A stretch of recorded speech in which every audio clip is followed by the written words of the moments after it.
tardes, soy Florencia de Rodas y como cada semana recuperamos la memoria noticiosa de ECO, el primer sistema informativo de habla hispana del mundo. Y empezamos con la transmisión especial del 1 de diciembre de 1992, bajo la conducción de Jorge Berry. El entonces presidente de México, Carlos Salinas de Gortari, llegaba a Argentina para participar en los trabajos de la sexta reunión de los presidentes de la Cumbre de Río. En Buenos Aires hubo una condena al intento de golpe de Estado en Venezuela en contra del presidente Carlos Andrés Pérez. En esa cumbre hubo una amenaza de atentado en la Plaza San Martín de la capital de Argentina, pero sin poner en riesgo la seguridad de los asistentes a la Cumbre de Río. Y en Estados Unidos, el presidente electo Bill Clinton se acostumbraba a la presencia constante de la prensa en su vida. Esta es la narración original.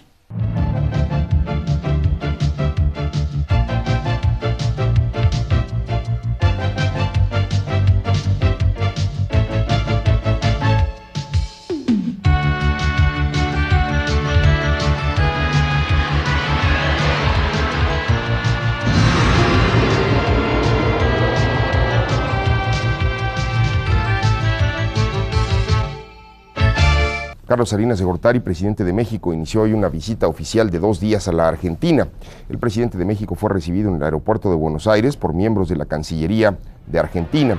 Las actividades del presidente Salinas se centrarán en la sexta reunión de presidentes del Grupo de Río.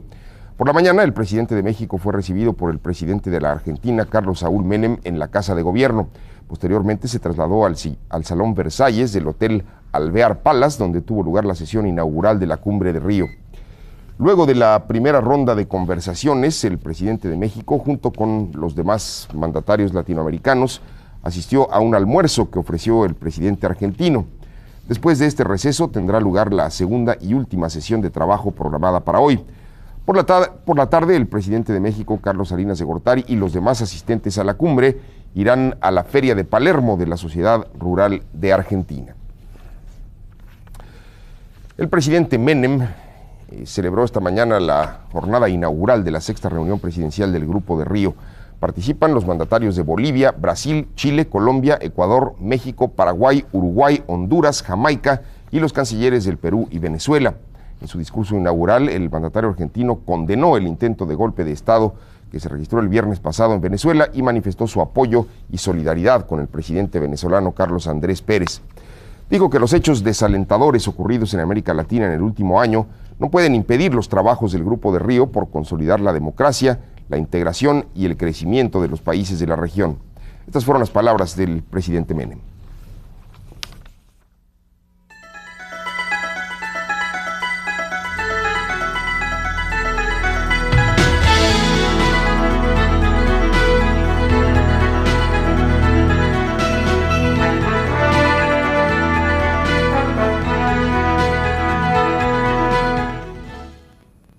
Señores presidentes y amigos, la marcha hacia la integración del continente es ya un hecho irreversible.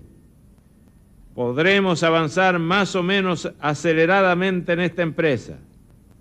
En gran medida dependerá de nuestra voluntad política, de nuestra consecuencia y tenacidad en la acción, de nuestra lealtad a las banderas que firmemente hemos levantado y de la claridad de nuestros propósitos para diseñar una nueva y fructífera historia. Nuestro esfuerzo deberá ser el esfuerzo colectivo. La persuasión debe ser nuestra voz permanente. Esa persuasión por atracción visceral, a menudo más eficaz que la promoción. El amoldarse a las nuevas exigencias y desafíos, sin perder nuestras tradiciones, deberá ser nuestra necesidad. Por convicción, identificación y reconocimiento sinceros. Para ello, es necesario consolidar y fortalecer la democracia representativa. Solo bajo esta forma política podremos garantizar y enriquecer las posibilidades que ofrece la vida en libertad, con el pleno respeto de los derechos humanos. Solo bajo la égida de la democracia promovemos el accionar independiente de los poderes públicos en la lucha contra la corrupción. guiados siempre por las metas de la justicia y la equidad para el beneficio de nuestros pueblos. Si nuestros países no continúan firmemente en estos cauces, muy gris y triste será el destino de las futuras generaciones de americanos. Y la responsabilidad histórica recaerá con justicia y fuerza sobre nosotros, por haber fracasado en la conducción de los destinos que nuestros pueblos depositaron en sus gobiernos. Los invito, pues, señores presidentes, a trabajar en estos días con el espíritu y la mente puesta en la gente de nuestra querida América. Ellos nos observan y esperan de nosotros soluciones a los problemas que nos aquejan. América Latina y el Caribe no pueden ser meros espectadores de un mundo que avanza hacia un nuevo orden internacional. América Latina y el Caribe están llamados a ser grandes protagonistas del camino hacia el futuro. Permítanme terminar mis palabras con una verdad de las tantas que expresara el libertador general don José de San Martín. General San Martín decía: solo la unión y constancia son las que nos pueden dar vigor a vencer. Sin ellas, todo fenecerá. Podemos darle una nueva visión al continente. Solo debemos tener la fuerza y el deseo de querer hacerlo. Nuevamente, quiero darles la más cordial de las bienvenidas a esta querida República Argentina, que ustedes pueden asumir como su propia tierra, como vuestra propia tierra, y ver en cada uno de los argentinos un verdadero amigo, un real hermano. De esta forma, de esta manera, declara inaugurada la 6ª cumbre presidencial del mecanismo de consulta y concertación política del Grupo de Río. Que Dios los bendiga. Muchísimas gracias. Tenemos información de último minuto. Desde allá, desde Buenos Aires, nos enlazamos telefónicamente con nuestro corresponsal en la Argentina, Marcelo Luis Ojeda. Marcelo, ¿qué tal? ¿Qué tal, Jorge? ¿Cómo estás? Y te comento que aquí en Argentina, un hombre de unos 45 años de edad amenazó este mediodía con hacer estallar una granada. El individuo se ubicó en la Plaza San Martín, a metros del palacio que lleva el mismo nombre, donde presidentes y cancilleres participaban del almuerzo ofrecido por las autoridades de Argentina. La policía rodeó al individuo que, tras dialogar con los agentes federales, optó por deponer su actitud. Según los policías de la Brigada de Explosivos, el sujeto portaba 2 granadas de fabricación española con las siglas AM-5. La policía descartó que el incidente haya tenido motivos políticos. Fuentes policiales informaron que 2 personas fueron también detenidas en las inmediaciones de la Cancillería de Argentina por portación de armas de guerra.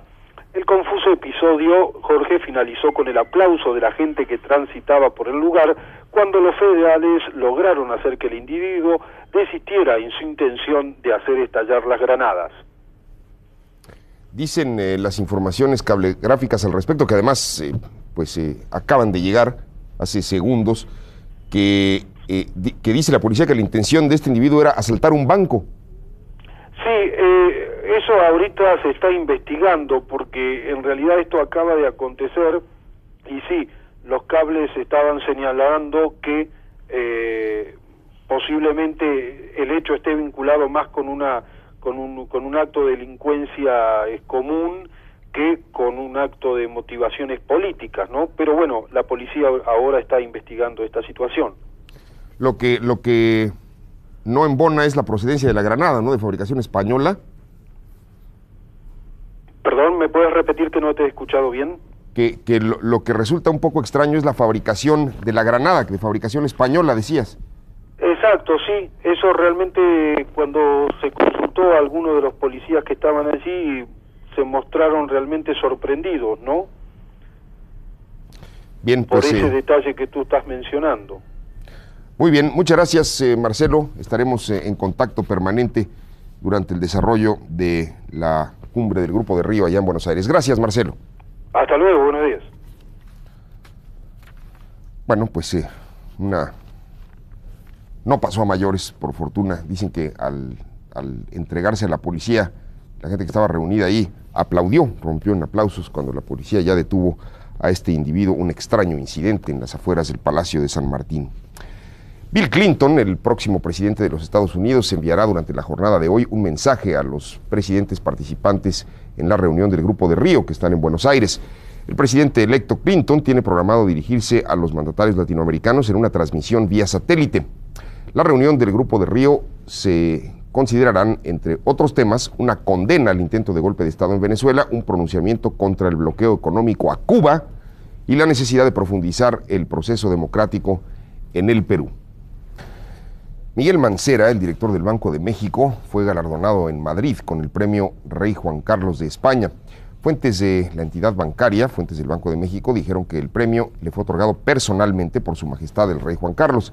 La institución dijo que esta distinción fue establecida en 1986 por la Fundación José Selma Prieto y es de carácter cultural y educativo. Esta es la primera vez que el premio, dotado con aproximadamente $12,000, es otorgado a un ciudadano no español. El jurado calificador dijo que las razones por las que Mancera recibió este premio son la larga y brillante trayectoria profesional en el Banco de México y en particular su contribución a la conducción de la política económica mexicana en el último decenio. Miguel Mancera reemplazó a un directivo del Banco de México que había estado al frente de la institución cuando la banca pasó a manos del Estado en 1982 durante el gobierno de José López Portillo. Desde que asumió el cargo, medios políticos de entonces pronosticaron que algún día la banca volvería a manos privadas. En los Estados Unidos, el presidente electo Bill Clinton se está acostumbrando a lo que significa tener a todos los minutos del día a la prensa lista para fotografiarlo. Es muy probable que el presidente electo Bill Clinton venga a Washington la semana que entra para volver a hablar con líderes congresionales y acelerar su programa económico. Si Clinton mantiene el estilo que ha desplegado hasta ahora, va a ser un presidente muy popular. Esto es, estar en contacto con el pueblo, con el Congreso y con las fuerzas que lo colocaron en la presidencia. No cabe duda de que Clinton se dio cuenta cuán popular fue Mikhail Gorbachev cuando se bajó del coche en plena avenida Connecticut en Washington para saludar a quienes habían salido a almorzar. Su popularidad subió como la espuma. El efecto fue tan contagioso que cuando el presidente Bush fue a Moscú hizo lo mismo, ir con él a mezclarse con la gente. Ahora a Clinton el estilo le está dando resultado. Se está convirtiendo en uno de los más fuertes atractivos de los fotógrafos y las cámaras, al grado de que en el futuro quizá pueda disponer de cualquier programa en el que quisiera presentarse. Cuando los presidentes quieren recibir publicidad deliberadamente, los medios de comunicación se resisten, porque consideran que si quieren tiempo deben pagar por él, ya que se trata de propaganda. Solo la popularidad puede lograr vencer esa resistencia. ¿Lo logrará Clinton? Hay que esperar y ver. Mientras tanto, quienes van a las fiestas en donde está, llegan con la esperanza de que toque el saxofón. En este sentido, más vale que no esperen mucho, porque será un acto espontáneo y no siempre lo hará. O sea, todo le hace el señor Clinton, toca el saxofón, juega fútbol americano, bueno. Toma posesión el 20 de enero. Tras el fin de la Guerra Fría, grandes empresas de armamento de los Estados Unidos buscan convertir sus fábricas en plantas de productos para el consumidor. Entre los múltiples planes de cambio que están preparándose en Washington está la nueva política del Departamento de Defensa para adecuarse no solo al programa demócrata, sino a que verdaderamente se reciban los dividendos del tiempo de paz. Las grandes empresas productoras de los armamentos que hacían posible enfrentarse a la amenaza soviética están haciendo lo que ahora la comunidad de estados independientes ha emprendido, la conversión de sus fábricas de armamentos en plantas de productos para el consumidor. Por ejemplo, Nikita Khrushchev hacía alarde de que en una planta de Ucrania se producían los temibles proyectiles SS-18 como si fueran salchichas. Ahora esa misma planta está produciendo nada menos que salchichas. Ahora algunas cámaras de alta temperatura para propulsores de proyectiles están siendo transformadas en máquinas para secar los pétalos de rosa con que se hace perfume. Algunos economistas están sugiriendo que al dar incentivos a las empresas norteamericanas para que se transformen en economía de paz, sigan el ejemplo de México y establezcan fábricas de producción de bajo costo, es decir, que aquí en Estados Unidos se establezcan maquiladoras. La nueva política incluye acelerar la privatización y estimular las inversiones extranjeras, construir infraestructura de fácil convertibilidad monetaria, impuestos relativamente bajos, recompensas por la excelencia en el trabajo y ausencia de corrupción.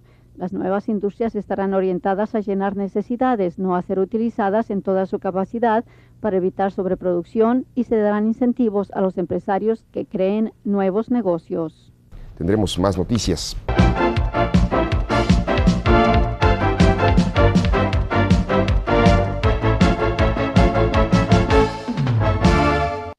Eso fue lo que ocurrió en diciembre de 1992, y ese es el documento histórico de ECO. Y a más de 31 años, esta semana el mundo presenció una posible tregua en Gaza. Después de intensas negociaciones, el grupo terrorista Hamás aceptó la propuesta de alto al fuego. El jefe del buró político de Hamás, Ismail Haniyeh, comunicó el lunes a Egipto y a Qatar que el grupo islamista aceptó su propuesta para un alto al fuego en la Franja de Gaza. Hamás hizo el anuncio en un breve comunicado en el que no ofreció más detalles, después de que el ejército israelí ordenara a unos 100.000 palestinos en el este de Rafah que evacuaran la localidad ante un asalto terrestre. Fuentes consultadas indicaron que la propuesta incluía la reconstrucción, el retorno de desplazados y un acuerdo de canje de prisioneros. Pero el gobierno del primer ministro Benjamín Netanyahu rechazó, en principio, aceptar esa propuesta planteada a Hamás, pero decidió enviar a una delegación a Egipto para mantener las negociaciones. La propuesta planteada por Egipto era una versión suavizada que incluía conclusiones de gran alcance que Israel no aceptó en principio. Las negociaciones han sido intensas durante las últimas 2 semanas con la participación de Estados Unidos, Qatar y Egipto.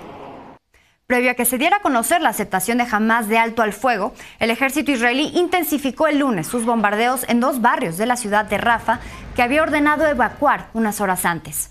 El bombardeo fue intenso, dijo en su momento Ahmed Redwan, portavoz de la Defensa Civil Palestina, especificando que 2 vecindarios atacados, Al-Shuka y Al-Salam, se encontraban entre los que el ejército israelí pidió a la población civil que evacuara. El ejército israelí concretó el martes el control en la zona fronteriza de Rafah con fuerzas terrestres, en lo que denominó una operación precisa y limitada, que fue condenada por Egipto, mientras que la ONU denunció que se cerró el paso de ayuda humanitaria para los palestinos en ese cruce de Rafah. Los bombardeos continuaron en esa zona. The purpose of the action in Rafah is to destroy the last 4 battalions of Hamas in Rafah. We cannot leave them there. They've stated very, very clearly that they will reform, retake Gaza, and will carry out October the 7th again and again and again. When it comes to our hostages, we will do everything in our power to bring them home. Diplomatically, militarily, we'll do everything in our power to bring them home. But the one thing which we won't allow is for Hamas to remain standing at the end of this war. If that happens, it will be a disastrous consequence for Israel. El presidente de Estados Unidos, Joe Biden, sostuvo una conversación con el primer ministro de Israel, Benjamín Netanyahu, después de que el ejército israelí ordenara evacuar a miles de personas en Rafah. El lunes, Biden recibió al rey Abdalá II de Jordania, donde uno de los puntos fue la posibilidad de una incursión israelí en Rafah. 2 días después, Joe Biden admitió que bombas enviadas por Estados Unidos habían matado palestinos en Gaza y ordenó cesar su envío a Israel. Según la Organización Mundial de la Salud, alrededor de 1.2 millones de personas viven en Rafah.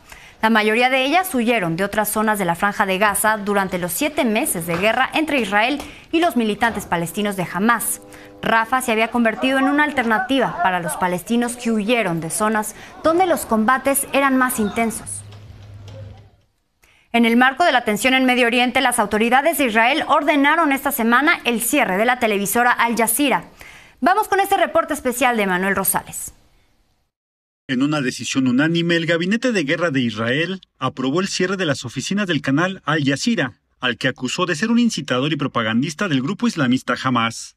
En su cuenta de X, Al Jazeera denunció que el gobierno de Netanyahu decidió, en un paso lleno de engaños, ratificar el cierre del canal, lo que fue considerado como un acto criminal que viola el derecho humano al acceso a la información, y anunció medidas legales.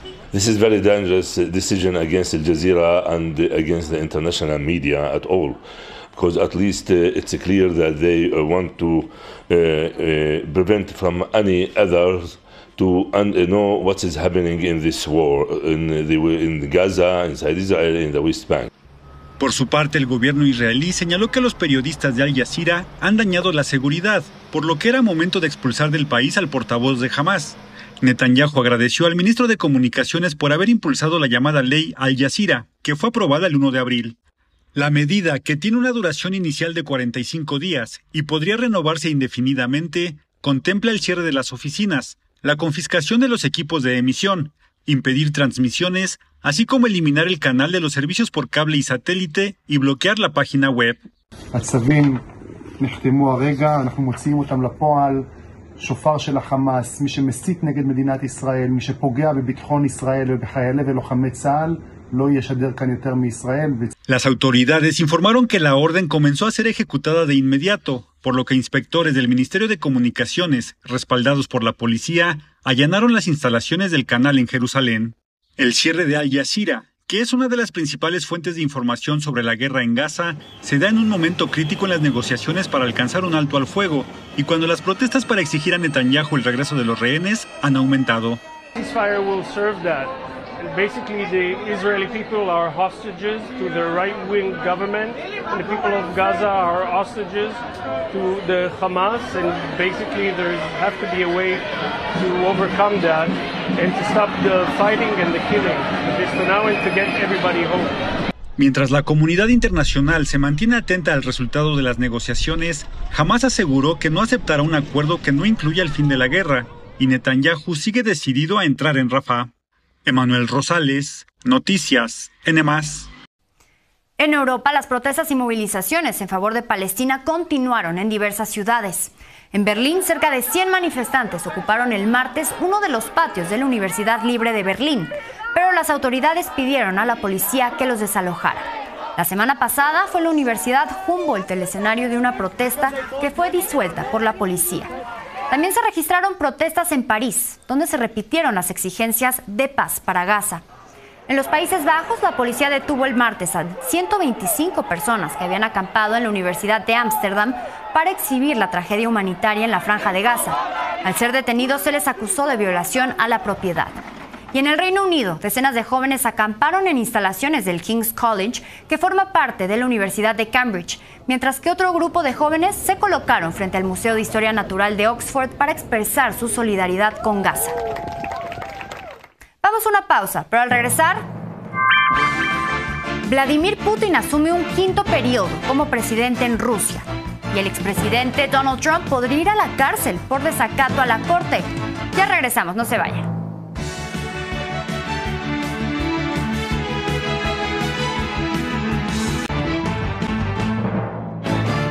Estamos de regreso y en Rusia, el presidente Vladimir Putin ordenó el lunes la realización de ejercicios nucleares en un futuro próximo.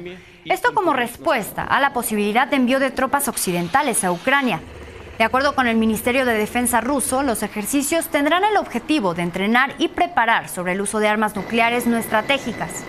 Los ejercicios incluirán a la aviación, la marina y las fuerzas militares del Distrito Sur, muy cerca de Ucrania. El portavoz del Kremlin, Dmitry Peskov, dijo que los ejercicios eran una respuesta a Occidente y sus afirmaciones sobre el posible envío de tropas de la OTAN a Ucrania. Y Vladimir Putin asumió el martes como presidente de la Federación Rusa para un quinto mandato en 6 años. La ceremonia oficial, llena de simbolismos, fue en el Kremlin, donde el mandatario juró el cargo sobre un ejemplar de la Constitución. En su discurso, Putin ofreció diálogo con Occidente en materia de seguridad y estabilidad estratégica. Y el jueves, el mandatario ruso aseguró que no busca un conflicto mundial a pesar de lo que llamó el revanchismo occidental. Y en otra información, Donald Trump podría ir a la cárcel en Estados Unidos por violar la orden de silencio que le fue impuesta. El juez Juan Merchan le advirtió el 6 de mayo al expresidente de Estados Unidos que le impondría esta sanción si continúa desacatando la medida, pero que le hará efectiva si es necesario. Previamente, el juez Merchan ya había impuesto 9 multas a Donald Trump, cuyo monto alcanzó los $9,000 por romper el silencio en torno al juicio y los jurados que intervienen en él. Merchan agregó que las multas no parecen disuadirlo. Juan Merchan dijo que la cárcel a Donald Trump sería el último recurso y trata de evitarlo porque implicaría además la interrupción del proceso contra el expresidente. El martes, en este juicio, la actriz de películas para adultos Stormy Daniels testificó contra Donald Trump en el juicio que enfrenta 34 cargos. Trump habría pagado $130,000 a Stormy Daniels a cambio de su silencio sobre un presunto encuentro sexual. Daniels narró lo que ocurrió en un hotel de lujo en el estado de Nevada, donde Trump le confesó que no dormía con su esposa Melania y otros detalles íntimos. El presidente chino Xi Jinping inició una gira por varios países de Europa. En Francia, pidió a su homólogo francés Emmanuel Macron que no se utilice la guerra en Ucrania para empañar la imagen de Beijing, que según dijo ha desempeñado un papel positivo en las negociaciones de paz entre las partes. Además, Xi Jinping pidió que la Unión Europea y China deben seguir siendo socios y continuar con el diálogo y la cooperación. Xi Jinping visitó además Serbia, considerado como el primer socio en Europa, país con el que ha triplicado el volumen de su comercio bilateral. Con su homólogo serbio, Aleksandar Vučić, Xi Jinping firmó acuerdos bilaterales en la segunda visita del presidente chino en 8 años. La última escala de este viaje europeo de Xi Jinping fue a Hungría. Y en otra información, la empresa farmacéutica AstraZeneca decidió retirar de la venta su vacuna contra el COVID-19. Es una de las primeras que salió al mercado durante la pandemia, por la disminución de la demanda y no por causas médicas. Argumentó que, debido a las múltiples vacunas contra la COVID-19 que ya existen, hay una caída en la demanda. En Brasil, las fuertes lluvias de los últimos días han dejado un saldo provisional de 100 personas muertas. Las afectaciones más grandes se registran en el estado de Río Grande del Sur. Las ciudades se encuentran virtualmente bajo el agua y ha sido necesario emplear grandes maquinarias como retroexcavadoras para poder rescatar a las personas y sus pertenencias. Las autoridades reportaron que en Río Grande del Sur aún hay decenas de desaparecidos. Y antes de irnos, las fuertes lluvias en Brasil provocaron que aumentara el nivel del agua en las famosas cataratas de Iguazú que comparte con Argentina. El volumen desplazado se incrementó, pasando de 1.500.000 litros a 3.600.000 litros de agua por segundo. Habitantes aseguran que ahora es mucho más fuerte el estruendo que provoca la caída del agua. El espectáculo ha sido impactante. Y hasta aquí, una emisión más del Archivo Histórico de ECO y de la actualidad de las noticias internacionales. Soy Florencia de Rodas y los espero la próxima semana.